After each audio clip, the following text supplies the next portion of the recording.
वज़ीर आला की मुलाकात हुई कोर कमांडर से, उसके बारे में वज़ीर आला का मौक़िफ़ आया। उन्होंने कहा जी बिल्कुल मुलाकात हुई है और ये कोई ऑफिशियल मुलाकात नहीं थी। कोर कमांडर मिलना चाहते थे, वो खुद ही मुझे मिलने के लिए वज़ीर आला सेक्रेटेरिएट में आए और आकर उन्होंने मुबारकबाद दी। और बात वही है जो इमरान खान ने की है, जो बात हम बाहर करते हैं वही बात हमने अंदर की है, कोई ऐसी खुफिया बात नहीं है।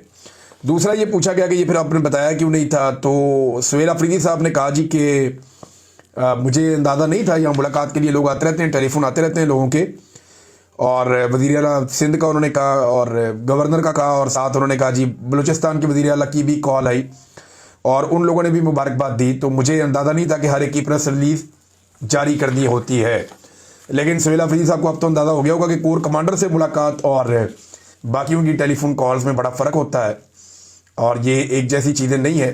ख़ास तौर पे उस वक्त जब आपकी लीडरशिप एस्टेब्लिशमेंट के ख़िलाफ़ एक बयानिया चला रही है और एंटी एस्टेब्लिशमेंट एक रास्ते पे चल रही है, तो ऐसी सूरत में ये मुमकिन नहीं होता कि इस किस्म की मुलाकात जो है वो पब्लिक ना की जाए, वो आपको बताना पड़ता है। लेकिन अभी क्योंकि सुहेल अफरीदी साहब नए हैं, उन्हें कुछ चीज़ों का अंदाज़ा नहीं है, उन्होंने फॉर ग्रांटेड लिया होगा इस मुलाकात को। वैसे भी उन्होंने अपने दफ्तर में बुला के मुलाकात की है, तो इससे उनकी इज्जत में और उनके जो ओहदा है उसकी इज्जत में इजाफा हुआ है। मुझे अच्छी तरह याद है, एक दिन ISI का दफ्तर है पंजाब में ना, लाहौर में, CM ऑफिस के साथ। तो ये बात है सन 2010-11 की बात है गालिबन। तो वो जो ISI का दफ्तर है उसके बिल्कुल साथ CM ऑफिस है। एक तरफ चिड़ियाघर है, एक तरफ ISI का दफ्तर है, एक तरफ CM ऑफिस है। यहाँ पे हमारे एक जर्नलिस्ट थे, उनका नाम, बल्कि अभी भी वो वहाँ पे सहाफ़त करते हैं लाहौर में, अरसलान रफ़ीक भट्टी साहब, बहुत बड़ी बड़ी उनकी माशाल्लाह मूछें। उनका झगड़ा हो गया कुछ सिक्योरिटी वालों से, और ये जो सिक्योरिटी वाले थे ये ISI वाले थे। क्योंकि ये तीनों दफ्तर साथ साथ हैं तो इनकी पार्किंग वार्किंग भी एक दूसरे से मिलती जुलती है। तो ये उस तरफ से आ रहे थे, इनका झगड़ा हो गया। अंदर हमें पता चला कि जनाब भट्टी साहब के साथ लोग लड़ रहे हैं, बाहर मार रहे हैं उन्हें। हम सारे बाहर गए, सहाफ़ी, हमने जाके उनको फेंटी लगा दी, वो जो ISI के सिक्योरिटी वाले थे वहाँ पे। कुछ देर के बाद अंदर से काफ़ी सारे बंदे निकल के आ गए, उनका तो अपना पूरा एक सिक्योरिटी का निज़ाम है। वो जनाब हम लोगों को उठा के ले गए ISI के दफ्तर में। उन्होंने हमारे ऊपर तशद्दुद शुरू कर दिया और लड़ाई बढ़ती गई। थोड़ी देर बाद एक अंदर से कोई ISI का ऑफिसर आया, उसने जनाब उनके साथ भी बातचीत की, हमारे साथ बातचीत की।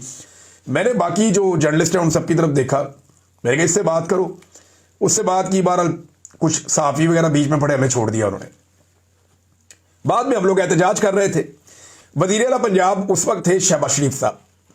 शहबाज शरीफ साहब ने हमें बुलाया तो हमने बताया जी बाहर सिक्योरिटी वालों ने मारा है सहाफ़ियों को ना। तो इस पर शहबाज शरीफ साहब आग बगूला हो गए, बहुत गुस्से में आ गए। मैं इनको बुलाता हूं, मैं ये करता हूं, वो करता हूं, बहुत गुस्से में ना, धड़ाधड़। जैसे शहबाज शरीफ साहब के मुंह से एक ब्रस्ट निकलता है ना, ऐसे निकला। लेकिन जैसे ही शहबाज शरीफ साहब को एक सहाफ़ी ने बताया कि सर वो ये ISI वाले हैं, तो मियाँ साहब ऐसे ठंडे हुए हैं कि हमें हंसी नहीं रुक रही थी हमारी, बड़ी मुश्किल से हम बाहर आके कितनी देर तक हंसते रहे। मियाँ साहब ने कहा अच्छा मैं, चलो मैं करूँगा, मैं बात करूँगा, वो ऐसे करके ना गोल मोल करके। तो ये जो सियासतदान होते हैं ना, नॉर्मली ये एक सेक्टर कमांडर से, एक कर्नल से, ये बहुत डरते हैं, बहुत बहुत बुज़दिल होते हैं। लेकिन ये बड़ी बात है कि अपने दफ्तर में कोर कमांडर को कहना कि खुद आओ, आकर मिलो, अगर आपने मुबारकबाद देनी है तो मेरा दफ्तर हाजिर है। बड़ी अच्छी बात है, कोर कमांडर आकर मिले। और सुहेल अफरीदी ने ये कहा कि जनाब आपने जो बात हम अंदर करते हैं वही बात हम बाहर करते हैं। ये बंद कमरों के अंदर बातचीत जो हमारे साथ करने की कोशिश की जाती है, हम जो बात अंदर करते हैं वही बात बाहर करते हैं। देखिए ऑफिशियल होनी चाहिए जो चीज़ भी होती है, पर्सनल कुछ नहीं होता इस लेवल के ऊपर। और ना ये लोग कभी पर्सनली कोई चीज़ करते हैं। पाकिस्तान की मिलिट्री एस्टेब्लिशमेंट में जितने लोग हैं वो अपने मिशन के मुताबिक करते हैं। आपको क्या लगता है कि ये जो कोर कमांडर ने आकर वज़ीर आला हाउस में मुलाकात की है वो बगैर किसी अप्रूवल के आ गए थे या बगैर किसी वजह के आ गए थे? नहीं, उनके सिस्टम में पूरी हायरार्की को पता होगा कि वो मुलाकात करने के लिए जा रहे हैं। तो यहाँ अनऑफिशियल कुछ भी नहीं होता और चीज़ें जो है उनको ब्लैक एंड वाइट रखना चाहिए। इमरान खान साहब ने कहा था कि मैं अपनी कौम से कभी झूठ नहीं बोलूँगा और ना आपका सर नीचे होना दूंगा।